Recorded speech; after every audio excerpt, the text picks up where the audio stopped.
Welcome everybody to another episode of Latino World Travelers virtual travel party. Today is going to be an amazing day because we have with us an incredible person who's going to introduce us to one wonderful country in Latin America. But before we get to that, let me share with you, I hope I'm sharing the right screen, am I?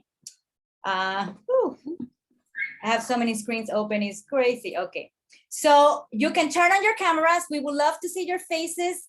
We're going to have a Q&A that will follow up after the presentation. So you're more than welcome to ask any questions that you may have and use the chat to share your experiences and also to ask questions.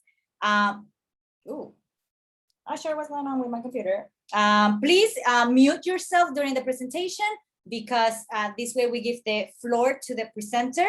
And the replays will be available in our YouTube channel. So make sure you definitely check out our YouTube channel because we have over 60 episodes already.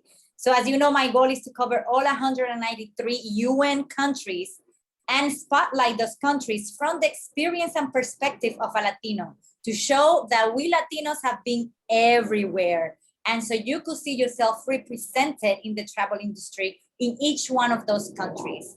And of course, my goal is to spark that curiosity. And by seeing this presentation, you feel very excited to want to go to that country that we're going to present today. So without further ado, we're going to have Life Abroad in Chile with Ashely, Ashely Liliana. She's an incredible member of our community, and she's going to talk to us about her life in Chile. So I'm very excited about this.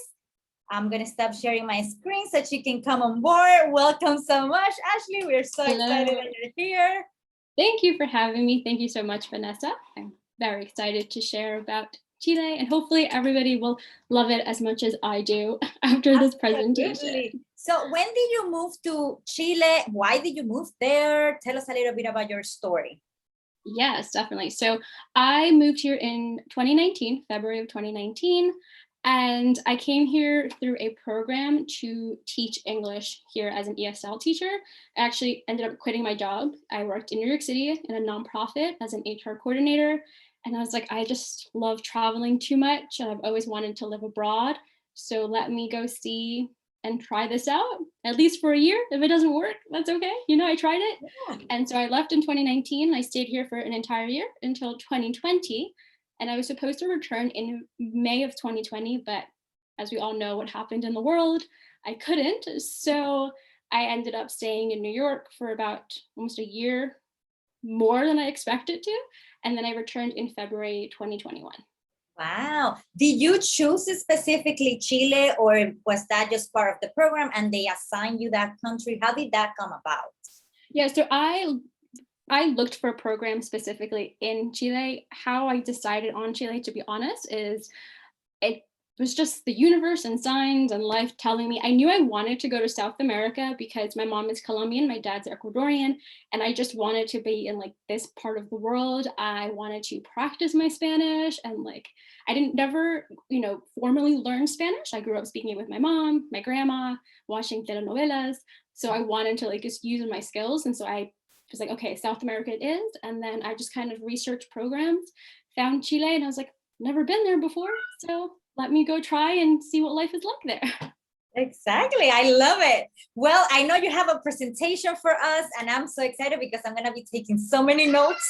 Okay. I really want to go to Chile. And just to put it out there, I used to date a guy from Chile. So really? I'm willing to learn more because I actually never got a chance to go there. So okay. Yes. All right. So let me share. Hopefully this will be as smooth as possible because I'm not the person.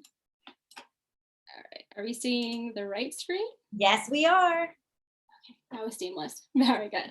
So life abroad in Chile. Please stop me if you have any questions, Vanessa, and because I can talk a lot. So we went through already kind of like the brief background. I am from New York. I was working in a nonprofit before I quit, and I'm currently living in Chile. I was teaching in a school from 2019 to 2020. I am still teaching right now, but I am teaching remotely with two companies that are based in China. So my students are mainly Chinese students, and I teach from like 6 to 9 in the morning. So still ESL, but I'm not teaching with a school here in Chile. And where you can find me, so if you have any other questions after my presentation, you can find me on Instagram. I also have a YouTube channel, which is like my little baby. And I also have a blog as well. Nice, very cool. Okay. So life abroad, there's so much I could talk about. So I try to like condense it into just kind of different important things that were part of my life in 2019 and also now. So teaching in Chile, I went through a program. So if anyone's interested, the program that I went through is CIEE, Teach in Chile program. And I taught students 18 to 30 years old at what is kind of like a technical college. So they learn like specific skills for their specific major degree that they're getting. And I know people are always interested in the pay. I was paid around 700,000 Chilean pesos, more or less. It could have been a little bit more than that. And that is around $973. I know that doesn't seem like a lot, but minimum wage here in Chile is around 400 USD. So kind of keep that in mind. You know, traveling and living abroad, you're always going to get paid with what like the country is minimum wage. You'll get a little bit more than that, but you're not going to be making like, you know, thousands of dollars teaching English. That's but like at the same time, the cost of living is completely different than if you lived in the US. Yeah, exactly. So I definitely talk about that. And actually, I think it's like my next slide about life in Chile. So I compare it to New York City because I'm from the Queens area. So cost of living is lower than New York, but it's still pretty high in terms of like South America. So things like rent, transportation, phone plan, and wine, because Chilean wine is delicious, they're fairly cheap compared to the United States. Like living in the city center, my first apartment was in Santiago Center, right in the center. Like if I was living in Manhattan, basically, in terms of New York City, my rent was 265,000 Chilean, which is like 350 USD with everything included. And I was like in the center of everything. Metro was right there. Nightlife was also there. Restaurants was there. So I was like in the center. So that was pretty good in terms of price. Things that were expensive though are like grocery shopping is pretty expensive. Going out to like restaurants or nice restaurants, even going out can be quite expensive. It's cheaper than New York City, but I had friends who were from other parts of the US and they said it was about relatively the same from where they were from. So it's like similar to the US, but less than New York. So somewhere in between that. The thing to definitely do in terms of like if you're living here, even if you're traveling here, I highly recommend is to go to the ferias.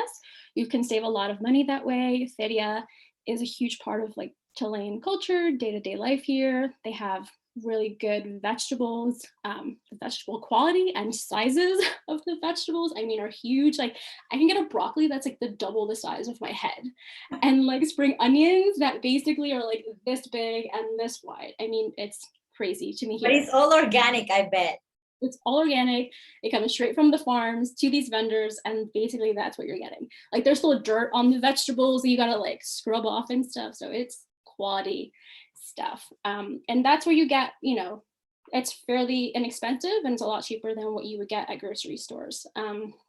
Another thing about life here to note is there are earthquakes in Chile. The big one that happened was about 10 years ago. It was in 2020. So it's been some time since the big one that happened. But what you will experience every single day basically are what they call like tremors or shakes. So it could be like a small earthquake in a neighboring country or in the north or south of Chile, and you will feel like the aftershock of that earthquake. So the advice that they give you, that the program gave me, and what anyone would say is always follow a Chilean. So as someone who's never really experienced earthquakes, right, a little one could feel like, you know, something's happening. Everything is falling apart, right? Yeah, like sometimes I'm like, oh my God, okay, wait. But it's like a really small thing that sometimes people don't even feel.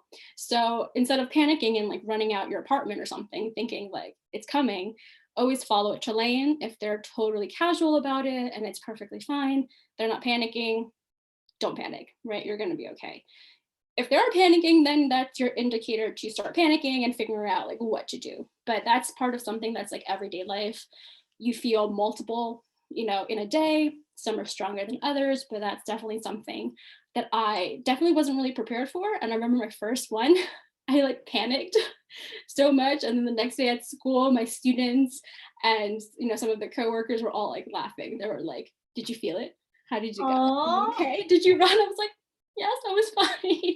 but you were And it not at was school when it happened no, necessarily. it was at night. The first one that I ever experienced was like really late at night. So I was in bed and like the bed just kind of shakes and I'm just like, hmm, like what Like, do what I did you do? do? Did you get up from bed and like run out, I or? definitely like stood up and I had like a friend at the time who's Chilean. I just texted. I was like, "Is that like? Did you feel that? Like, is that?" He's like, "It's fine. It's okay. Nothing to be worried about." And then after that, I felt a few more. This time around, since I've been here since February, I have felt so many more, multiple times a day. And sometimes I'm like, "Ooh, okay," but it's fine so far. So, but that's something to definitely note when you are coming to Chile, that shakes, earthquakes, those things, that's very part of life here. And in terms of like pace of life, I consider it slower than New York. I don't know if you ask someone else from another country, maybe, or like even Chileans themselves, they might like, no, it's really fast paced. There's like Santiago is like hustle and bustle. There is a little hustle, there is a bit of a bustle, but it's nothing compared to New York. I always say New York is like the city that never sleeps, right? Everything is always open 24 hours. In Chile, in Santiago specifically, the metro closes at 11, pre-pandemic. Um, restaurants, grocery stores, things close here, right? Like you can't just go outside and go to a 7-Eleven and buy yourself a Slurpee if you want at 2 o'clock in the morning. Like that's not a thing. So, it's a city during the day, but from 11 on, things start to quiet down just a bit because things close down here. So yeah, some pictures that I have here. I can definitely detect the pace difference when I travel to other states and I try to come back to New York and New Jersey. I see the difference, so I see what you mean. Yeah, Santiago is really beautiful. It's surrounded by the mountain ranges. You can kind of see at the top left photo, there's like some snow already on the mountains. Middle picture is the feria. The bottom picture is actually taken in March 8th. This is the Women's March here. The young people here are like, they're activists here. There's always a march. Of course, the social uprising that I will talk about a little bit later. But yeah, I've seen both women marches, one in 2019 and then the one in 2021. And it's always really just really cool to be a part of and to see that in other countries. I've been to the one in the States. So to see it abroad, it's really cool to see and to be a part of it. And then I don't know if people can see it, but there's one at the top right corner, and that was the Pride Parade that happened in 2019. So it was also wild and crazy and cool and fun to see that, not only in New York, but see it in other parts of the world. So that was cool. Based on what you're sharing, it seems like the huelgas are very pacific. Are they normally like that, or do they also turn into like? Yeah, so they start very peaceful, and then usually as it gets later on at night, it does turn a little bit.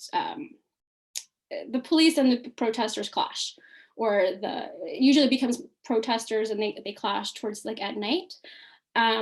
But as of the last few months, it's been pretty calm. In terms this one, there was a bit of towards at night, there was like some people with like police officers and stuff, because we are in a toque de queda right now because of the pandemic. So they were staying past that time, a curfew, and you're not supposed to be out. So the police come and they clash and stuff, and it's kind of the same story everywhere, I suppose, in terms of police and protesters. Other things about life in Chile, like I mentioned, ferias. I always, for any vegetarian people, I'm a vegetarian. I find that it's very vegan and vegetarian friendly here in Chile. I definitely would say it's very vegetarian friendly. Vegan, there are a lot of vegan options. There is like a lot of the young people are vegan here, and there are a lot of like vegan accounts that I follow, but you're always going to find something. I'm not going to say that the choice that a restaurant has is like the best choice, but there's always an option as a vegan or as a vegetarian person. You have that. So that was actually surprising to me. I didn't really think. I thought I was going to have a difficult time, and I've actually had a really easy, seamless kind of time adjusting to life here in terms of being a vegetarian. Another thing is, if anyone follows me on YouTube or Instagram, the once here. So we don't really have dinner time in Chile. What they have is once, which is like a tea time basically. Dinner is like the heavy meal in the States, but once is the lighter meal. It usually consists of, which is the picture on the right of the screen, some sort of bread, cheese, avocado, sweet stuff, a tea. It's a lot lighter, and it happens a lot, like you eat it a lot later in the day as opposed to dinner where it's like, I don't know, 5 or 7, 7:30. You have once like 8 o'clock, 9, a lot later than you normally have dinner. Oh, I had no idea. That's cool. Yeah. It's totally opposite than Spain, where you have like a formal dinner and it's like 11 p.m. and that's 13. Yeah. I find that luncher is like if you're having like lunch with your family or something, that's like a 3-course meal. You have like a soup or salad at first, and then you get like the main dish, and then there's like some sort of dessert after that, and that's like the heavy meal. And I was surprised with like this concept of once. I was introduced to it by my students because when we were learning like meal times at school, they were just like, we don't have dinner. I was like, what do you mean you don't have dinner? Like, what do you eat then? Like, what do you have? And they're like, no, we have once. And I was like, what's that? And then, they explain it's like a tea time. You just have like bread or cheese, something a lot lighter as opposed to lunch, which I thought was interesting and different, but I personally like it because I love bread and I love cheese and avocado. So it's perfect for me. And bread, that's like another big thing here in Chile. Bread, I mean, it is like the foundation of like the Chilean, like just food and scheme and just everything. I mean, their 2 bottom photos are, the one at the left is called dobladitas, one kind of bread. The middle one is maraqueta, that's another. They have like 10 types of bread. Just go to a supermarket, go to the bread aisle. You can like eat a different kind of bread for every single meal for 7 days straight, and you're just like rediscovering something. What is your favorite? Oh, I definitely like the maraquetas, like the middle ones. Those are my favorite.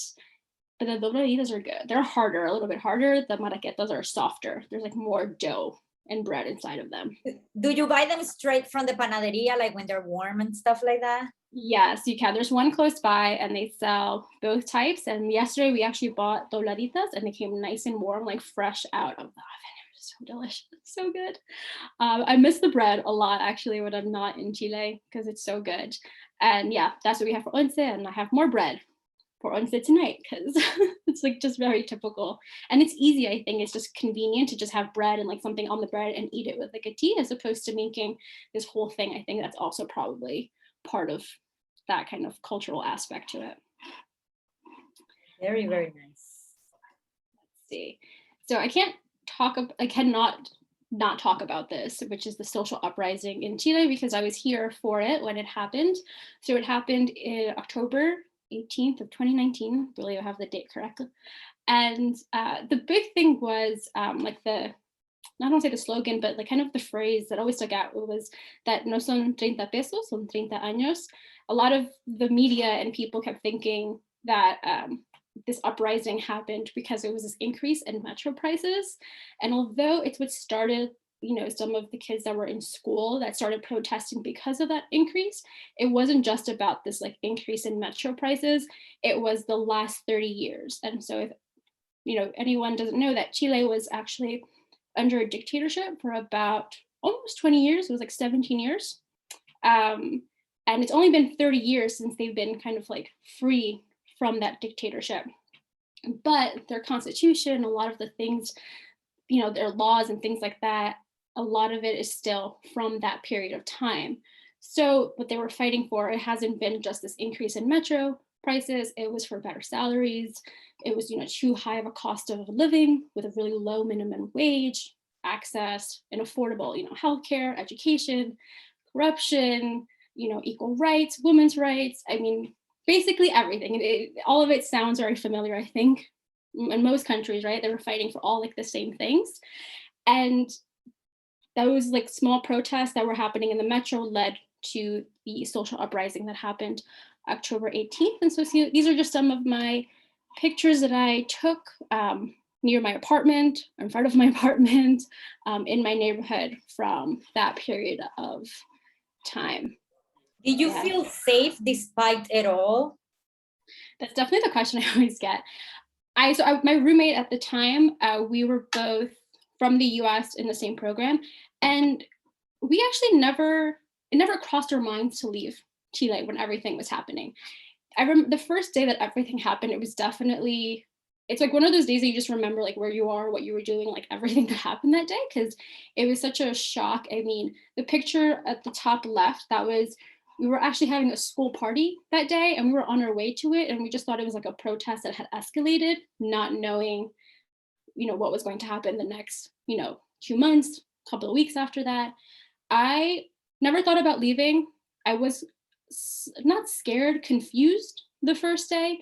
There was just one time that I felt overwhelmed by the situation, which was like about a month in, where I knew that I wasn't going to leave, but I got very like emotional about it and just very frustrated because we had curfews at that time. School, we were teaching online at that point, couldn't really go. I was trying to get to my friend's place one time and I was like trying to cross the street and there was a full-blown like the military and the cops were tear gassing protesters and it was like 12 o'clock in the afternoon and it was just like an overwhelming thing. That was the only time where it got to me, but I never not felt not safe, if that makes sense. I was safe in my apartment if I didn't go out. It was just more so like the change of life that happened so quickly. That was a bit shocking to the system. Yes, I can only Yeah. imagine.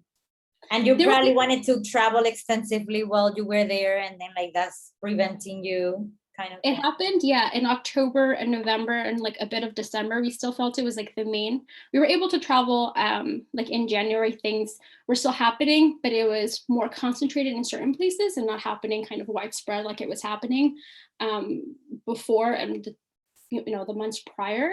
There were people that did leave that were in the program that we came with. They did leave for mental health, safety, comfortable reasons, and that makes sense.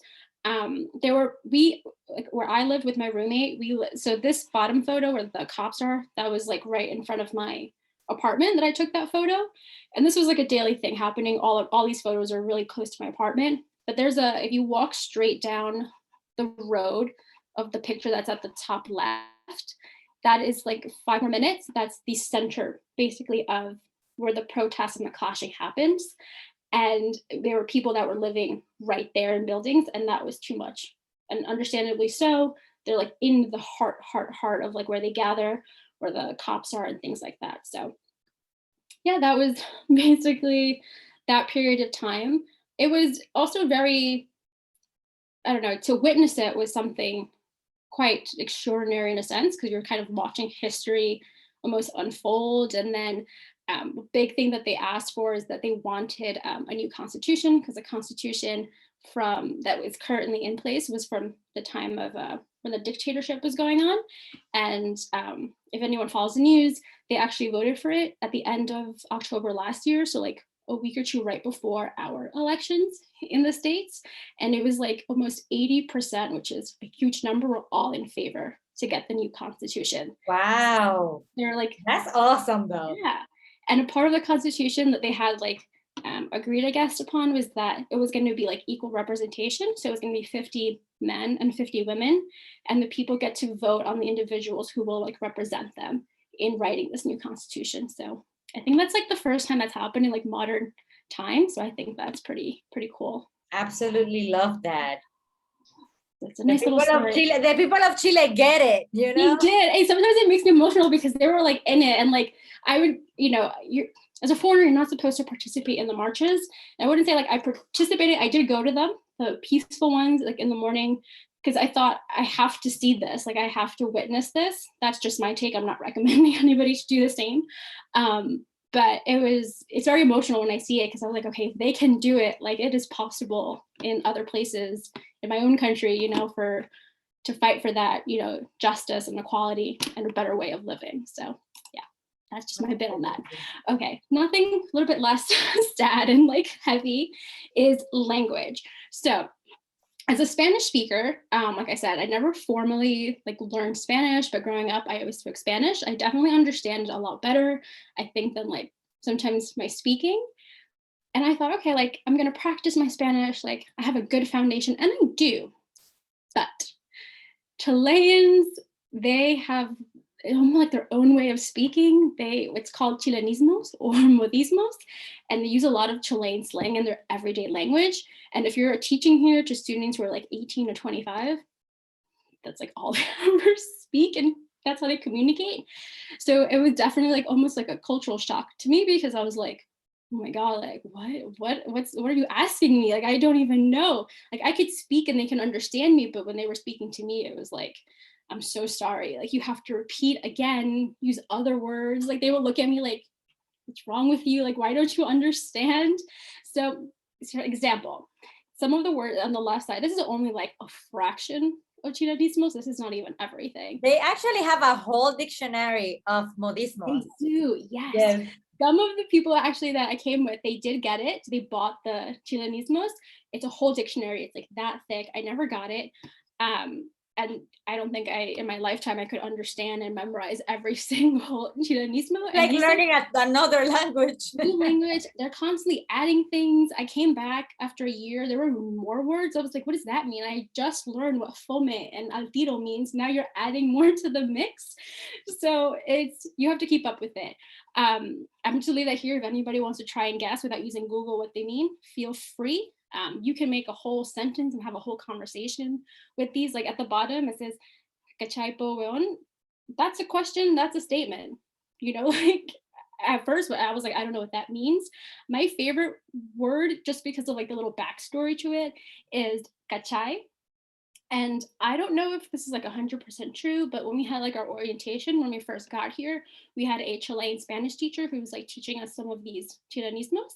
And she goes, "Cachai, does that look familiar to anybody, like in English?" So if you put a T in between the A and the C, you get a word in English, catch, right? Like to catch something. So it's a play off of that word, catch in English. Do you catch what I'm saying? Do you understand what I'm saying? Cachai? Oh, wow. I had no idea. I was it was like, wow, what? Like, I know weon is like maybe my friend or something. Yes, it can mean like bro, dude, my friend, but they could also like, you can curse somebody out with that and use it like in a bad word in a bad context. So you can make a whole sentence using weon and it expresses different emotions. But I just stay away from that one. That was just too much. But cachai is like my favorite just because of that story. I was like, wow, really? To catch cachai? I'm like, that's amazing to me. And then carrete is an important one if you like nightlife, because they're gonna be like, you want to go to the carrete? Do you want to go out partying? All of that. So that's like an important one here. And then other words to note, of course, like in any Spanish speaking countries, you use different words for different things. So some of the ones that I found that were important for me, because it confused me at first, was avocado. I know avocado as aguacate. That's how I grew up saying it. Palta in Chile. So when you look at a menu and you see palta, instead of being like, what is this? I don't know what this means. It's avocado. Beans, I grew up saying, frijoles, some people say habichuelas. It's porotos here. That's what beans are. Bus, if you speak like a little Spanglish like I do, you say el bus or whatever, it's micro here. That's what the bus is. Subways, metro, I think that's pretty common in most places. Colectivos, so you have you can take Ubers, you have taxis, and then you have colectivos, which is like group taxis.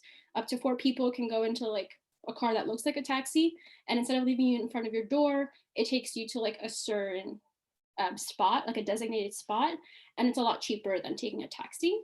And then in the carrete scene, you hear a lot of piscola, and piscola is just short for pisco and Coca-Cola, cola. And it's just a drink, kind of like rum and Coke in a way, but it's pisco and soda.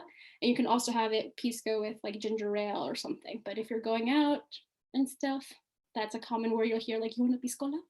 That's what that means. But definitely brush up on the Chilenismos. It was a lot. I was so overwhelmed by that when I first got here. Things to do in Santiago. So when my mom visited me, this is kind of like what I told her to do basically, as someone who had like lived here. So I always tell people, and I personally love doing this, is like taking walking tours when I get to a new city, because it just helps kind of like, acclimate yourself and kind of know your surroundings and where you are. So they have free walking tours here, like in most kind of big cities, that are tip based. So that's always something to do. one thing I definitely recommend, it's always like at the top of the things that I recommend, is to go to Museo de la Memoria. It's a really blurry picture, but it's the picture on the top right. It's a museum that has video clips, audio clips, just different times from the dictatorship from those 17 years.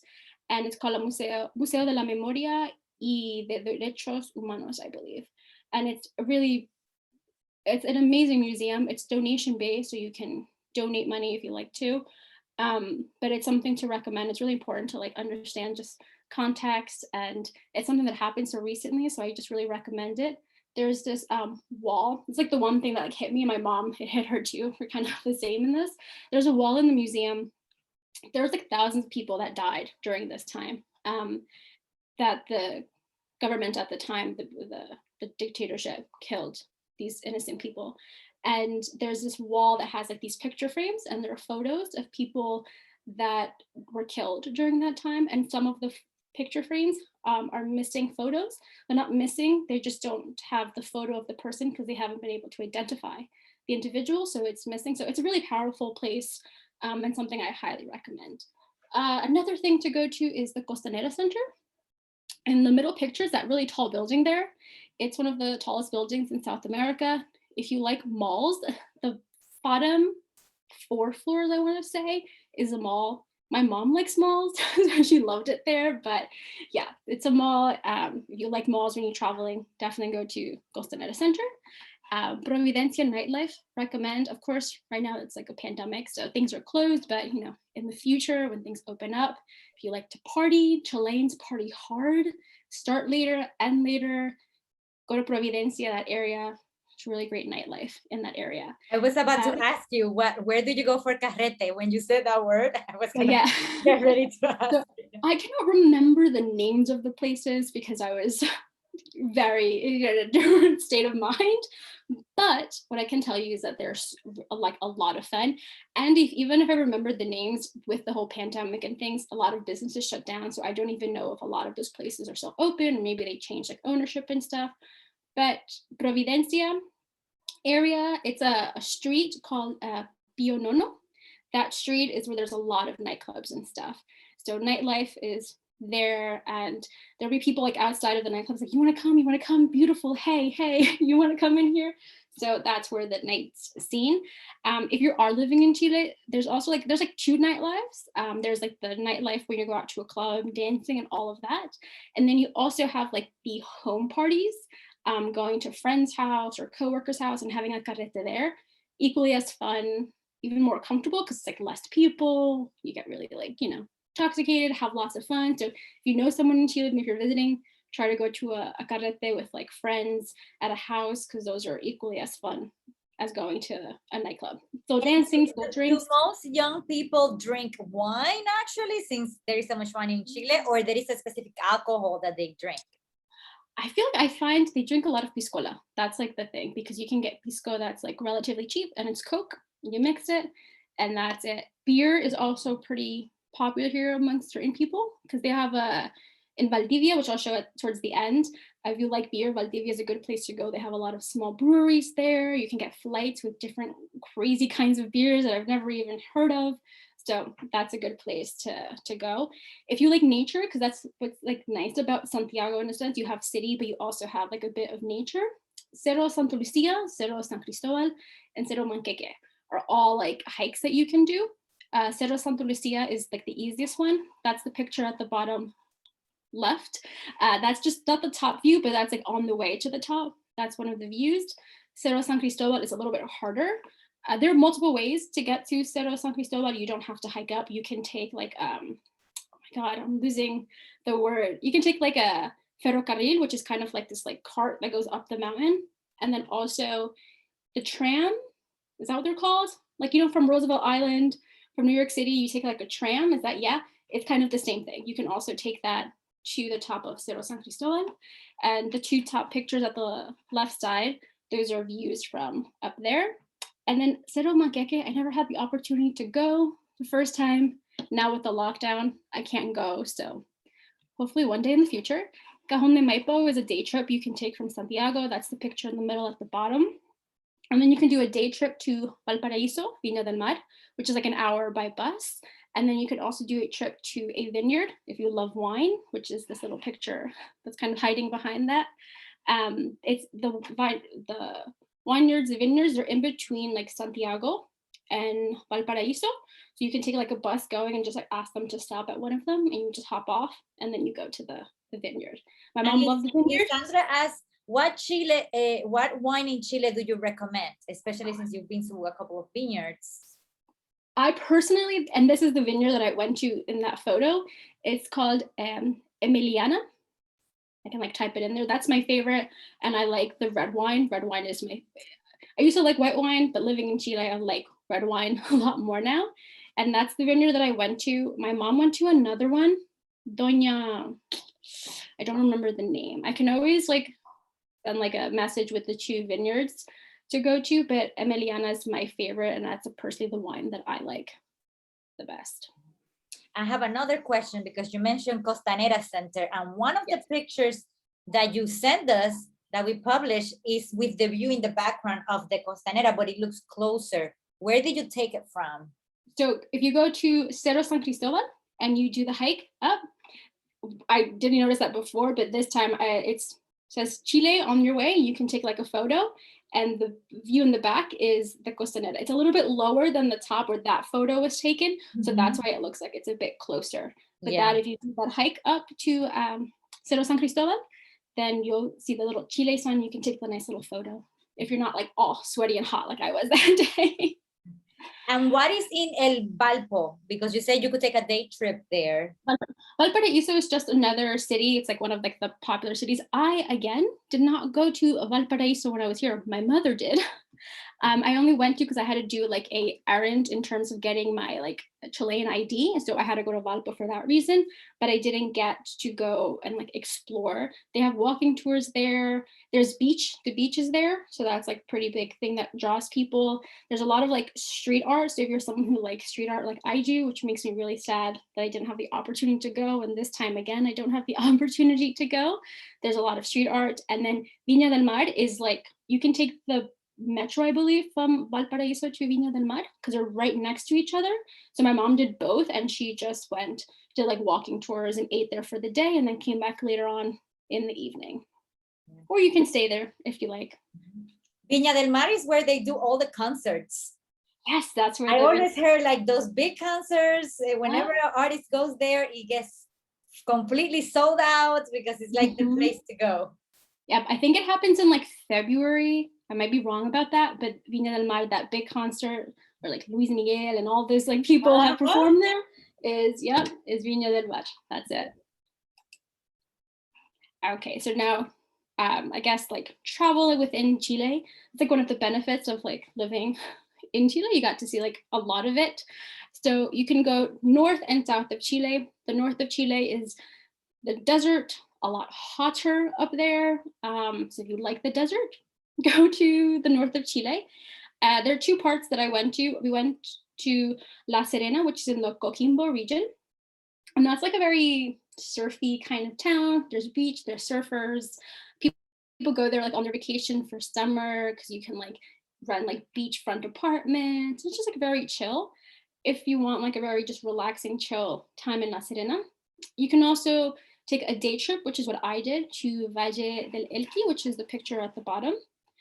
You can also stay there. People do go and do like treks and camp or stay in hostels within, because there are also like different little towns in Valle del Elqui that you can go. Main attractions of Valle del Elqui, they have pisquerias there, so you can see how pisco is made. And they also have the observatory. It's like one of the big observatories. So when people like, you have like the solar eclipse and all of that stuff, and people in Chile go up to the north to the observatories there to get to see like the stars and the moon and all of that stuff that is happening. The other part so that, if you go up, I think it's more north, you go to the San Pedro de Atacama. The Atacama Desert is up there. And I actually spent Christmas up there, complete opposite of snow and cold from New York. And so you stay in San Pedro. the little town, and you can do like different day trips and things like that. They have bike tours at different levels and different lengths. I did one of those. They have day trips. So we've been to Valle de la Muerte, which is at the top. There's Valle de la Luna, Geysers El Tatio, I think I'm pronouncing that right. You go like really early in the morning, and basically, if I remember it correctly, there's like hot water boiling like under the surface, and it boils up, and like that's what that smoke is kind of behind me. It's just like boiling hot water, so you have to be very careful. Desert is really cold in the morning, freezing cold, and then midday you're stripping because it's super hot and dry and crazy there. So if you like the heat and you want to go to a desert, I definitely recommend San Pedro de Atacama and going to the north of Chile. If you want more nature, more green, and cooler weather, the south of Chile is definitely where it is at. So some of the places that I've been to, Pucón, my favorite, that's my favorite city in the south of Chile. Pucón, a bit of Valdivia, and Puerto Vares have a lot of like German architecture, because there were a lot of Germans that came, I don't really remember when, that kind of settled in those areas for work and stuff. So a lot of like the architecture you'll see kind of makes you think you're like in some little German town or something. So it's kind of cool. But Pucón is beautiful. People go there in the summertime. You can do kayak, water sports on the lake. It's really nice. You can also climb up. There's like tours to do the trek up the Volcán de Osorno. The one at the bottom is the same picture, but from a different angle in a different part of the south. Valdivia, if you like beer, Valdivia is pretty big, and you can do a lot of these like small trips. We took like ferries to like little islands off of Valdivia just to explore. We went to like random forts, random lighthouses that we kind of found. We were just exploring and taking buses, but they have a lot of beer. So if you're a beer person and you like to try different kinds of beers and have flights like that, Valdivia is definitely like the place to go. And then Chiloé, that's actually, people go there on their own, do hikes, stay on the island of Chiloé. You take a ferry to get there. We actually stayed in Puerto Varas, and then we did this day trip where we went to different stops. I didn't show them all here, but you have different stops, and Chiloé was one of the places that you can go. There's a lot of trekking there. You can take like this boat ride that kind of shows you. Chiloé is also known for, if you can kind of see the houses, they're like on top of the water, like on these stilts. So that's kind of like if you ever see a picture of Chiloé, that will most likely come up, like the house is above the water that way. And then also with the south, because I know people think of Patagonia, the Chilean side and whatnot. So I did go to Torres del Paine, which is the Patagonia on the Chilean side. And there are a few things that you can do. So the big popular like trek to do is the W trek or the O circuit trek. And those are the ones that you are like camping basically 3 or 4 or 5 days, depending on which trek that you do. You have the option to like rent tents and things like that, but you're like carrying your food and everything with you. So if you like trekking, that's definitely obviously an option. You can also do a day tour. So the nearest bigger kind of city is Puerto Natales, which is what we did when I went with my friend. We stayed at Puerto Natales and we did a day trip to Torres del Paine, and it takes you to different parts. You're like walking little bits of the trail and you're seeing from different angles, but you're not actually doing any of like the trek and stuff. You're still walking, but it's not as hard as if you're doing the W trek. The Torres del Paine, it's because there's 3 like mountain rock looking things, kind of like a 3, which is like where the arrow is pointing to, the 3 torres. And then you could also do day treks, and that's where you do a portion of the W trek, I believe. So you're not doing the whole thing, you're doing a part of it. It's still pretty on like the level of trekking, it's like on the hard side, but you can do a portion of it if you're only going to go there for like a day or so. And then the last bit, because I know people love food. Ooh, you're about to get me hungry. For the foodies out there, foods and drinks to try. So the first 2 drinks, mote con huesillo. So I've never actually heard of that before until I came to Chile. It has like, it's wheat with a peach pit in a like sugary liquid water type of thing. When it's really hot, I personally love drinking that. So if you ever do like the Cerro San Cristobal, you hike up like on a summer day, they sell them at the top. It's like the best time to drink one because it'll give you all of the energy with all of that sugar that you're drinking. This drink here is called a terremoto. I think you can get it at any time of the year, but they're very popular during El 18, which is one of the Chilean holidays here, where people get like 4 days off depending on when the holiday falls. And basically you're just drinking and eating for those like days straight. It's like a huge party.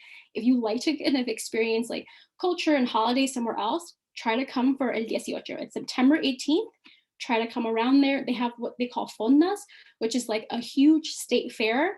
There's live music, there's dancing, drinking, eating. It's a lot of fun. I highly recommend that. Some of the foods here, of course, empanadas, because every, I think, Spanish-speaking country has their version. Chilean empanadas are delicious. Make sure you get it with pebre. Pebre is like a form of pico de gallo, right? It has tomatoes, onions, cilantro, garlic, but it's just different portions and tastes a little bit different, but kind of the same idea. Cazuela, I've never had personally because there's meat in it, but I've heard it's really good. So if you like soup and you like meat, cazuela is an option. Looks delicious. My favorite, yeah, it smelled delicious, but I didn't eat it. Pastel de choclo is my personal favorite. You can get that vegetarian as well. This is like a homemade vegetarian one. And then ensalada chilena, you usually eat both together. You get like the sweetness of pastel de choclo and then also like the savoriness of the ensalada chilena, which is really good. And then the famous sopaipilla. It's kind of like a street food. You can find it anywhere when you're walking around. And it's basically like a dough. It's made of, some people put pumpkin in it, but it's flour. And then on top, you can put different sauces, pebre, avocado, whatever the options are there. And it's like a quick thing that you can eat, and it's fairly inexpensive to get out on the street. There's so much more, but they are just some of the ones that I thought of and I thought I should mention. Oh, I'm sure there is a lot more. And when you drink the tea normally, do you have it in like a special container with the con el pitillo o cómo le llaman ustedes, el calimente? Like mate kind of. Uh-huh, see? So we have like tea bags, like regular tea, but then there's also like that natural one where you put it in and then you like pour the hot water. And then there is like that special mate kind of straw that prevents from all of the herbs getting out like in your mouth basically. So yeah, that's like, if you're drinking that kind of tea, then yeah, we have the straws for that type of tea. And the Andes Mountains, there, like I know there is a lot of snowboarding and things, like kind of activities that are in the snow. Have you been to any of those? I did not do the snow activities here. It's in the north, I believe, but I think there's also might be some in the south. And again, like the winter months here are the opposite. So right now it's winter, June, July, August. So if you're coming and you want to do like snowboarding stuff, come in the summertime in like the northern hemisphere, because right now it's the opposite. It's the winter time. But I think I heard like the last time I was here, there wasn't enough snow. Basically, like the mountains looked a little sparse in terms of snow, so like it wasn't that great. You can do skiing in the south. If you go to Puerto Varas, they do take you to a part of, like we went on a ski lift to get to the kind of the top, and that was the first and only time that I saw snow in Chile, which is like basically almost at the top of this volcano where there was some snow. And I don't think it was even like that much snow, to be honest, to be skiing and doing snowboarding. So I think it just depends on I wouldn't bet your money on doing those activities in Chile. Yeah. Okay. Sounds great. If anyone has any questions, please make sure you put them in the chat, because I know, like, personally, I've always wanted to go there and I've never been. So I wanted to ask, I know they have, for example, the largest pool in the world there, but I heard that you cannot even swim in the pool. They don't allow people to swim. So is that true? Have you ever heard about it? I've never heard about that, but I'm going to do some research and find out. The largest pool, yeah, I've never heard about that. Yes, it's the largest pool in the world. And it's right next to the ocean too. I was researching, I can't remember the exact name of the town, but I was researching like where to stay in that area. And they just have like a huge chain of many hotels around. Imagine like a Cancun, but with one giant pool. Really? Okay, I'm definitely gonna do some research. I feel like it might be like where Valpo is, like above it. There are like a few little towns above. I feel like that's where it might be, but I'm gonna definitely check it out and see, or ask my friend, he's Chilean, and I'll ask him if that's true and like if he's heard of it. I wanted to ask also, when you do road trips sometimes, or do you always pay for a tour? So it's a common, the way we moved around, we just took buses basically. So we just bussed all the way to different places. And because we were like backpacking through the South for like 2.5 weeks, we sometimes did tours, sometimes did things on our own, or sometimes we can be like, oh, we can do this, let's just skip the tour and go directly to the source. But because of like time and things, we were just like, all right, we'll do this tour, we'll do that. But you can do things on your own if you have a car. Like if you're comfortable driving a stick here, I think you can like do things. We weren't comfortable driving a stick, neither of us drive a stick, so we were like, we're just gonna stick to buses and then do tours. We have to get somewhere that's like really kind of like off the beaten path. Yeah, so they don't have the automatic cars. They do. I think they have like Stum, and they cost like double or triple the price of what it would be to rent a manual, like a stick shift or whatever. So we were just like, we're budget travelers over here. We're not gonna spend money. Like they say. Well, and anyone has any questions? Have you been to Easter Island or plan to go? I want to go, and it's really expensive to get there, just so you know, and you have to take all your food with you because they don't have like any stores or restaurants or anything, I believe. I just remember my coworker, who was also from the US, he said that he went to Easter Island. He's like, you only need like 2 or 3 days there, if that, and just remember you have to bring your food with you because you really can't buy food, and I'm pretty sure you have to bring like your garbage or something back because it's protected, I think, by like the UNESCO or something like that. It's expensive to get there. It costs a lot of money. It's like $300 for the flight. You can go to Argentina for a lot cheaper. So for just like financial reasons at the time, we were like, we're not gonna go there. I wanted to go this time around, but Chile, the way they're handling the pandemic is a bit more strict than some places. So if you're in like phase 1 in quarantine, you really can't go out and do anything. So maybe not this time, but maybe some other time in the future, I'll get to go to Easter Island. But if you can go, I recommend it. Just saying, it's expensive. Yes. Where should people stay if they go to Santiago, for example? There are hotels here, but when my mom visited me when like my friend's family also visited, we just recommend an Airbnb.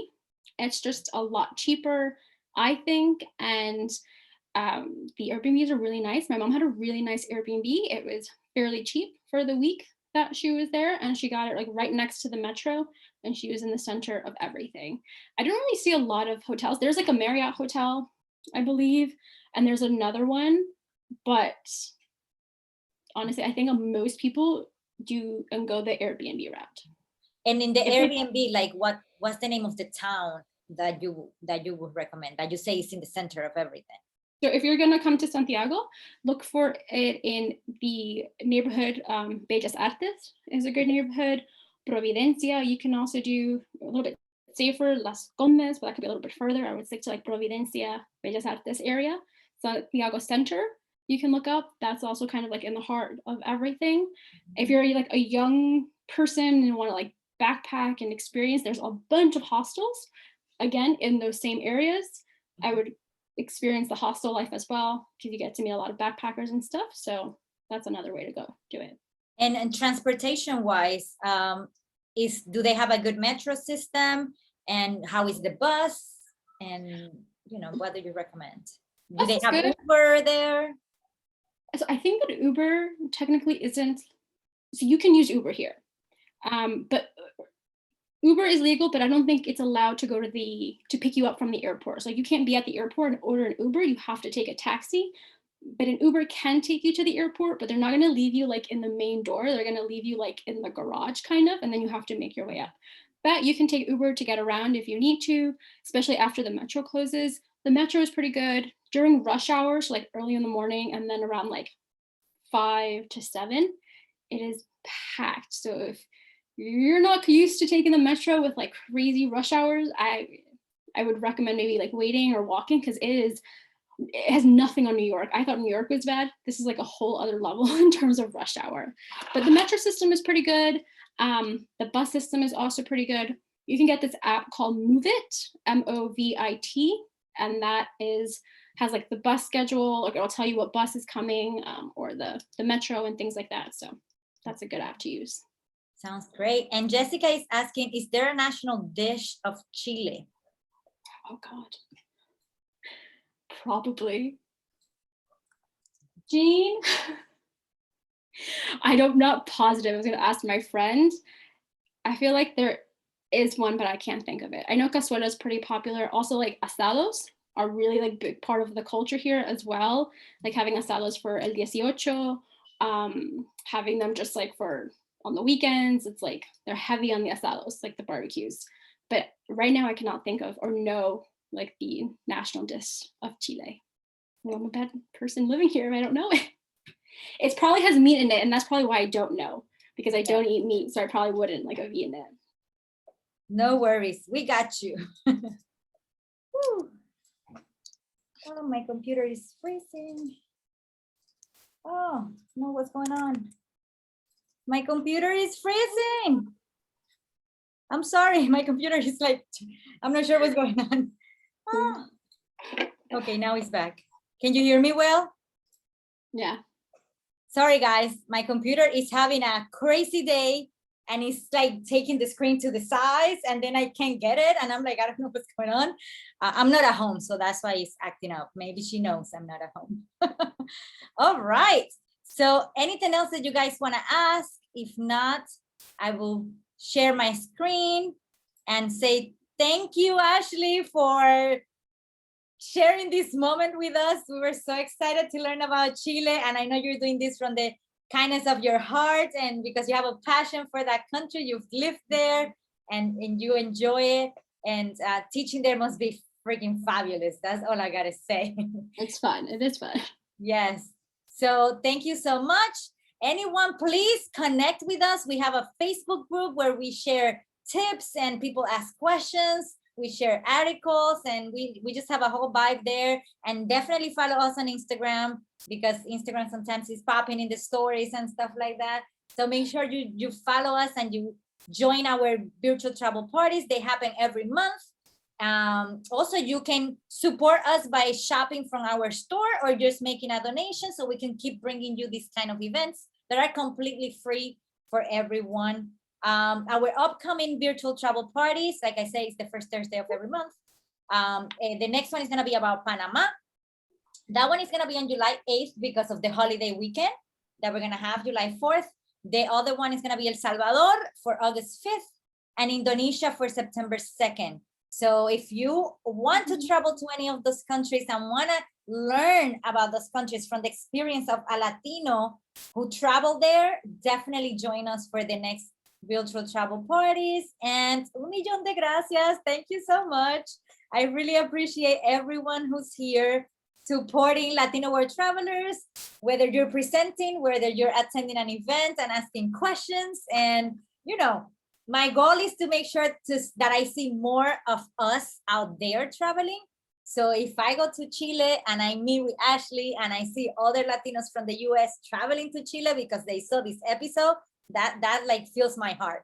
That is my ultimate goal, that you can see yourself represented in travel spaces, because many of the times we are not in the advertising and marketing of companies and we don't see our family necessarily traveling extensively. So it's up to us to show them what's out there so they can feel inspired and also they can continue traveling.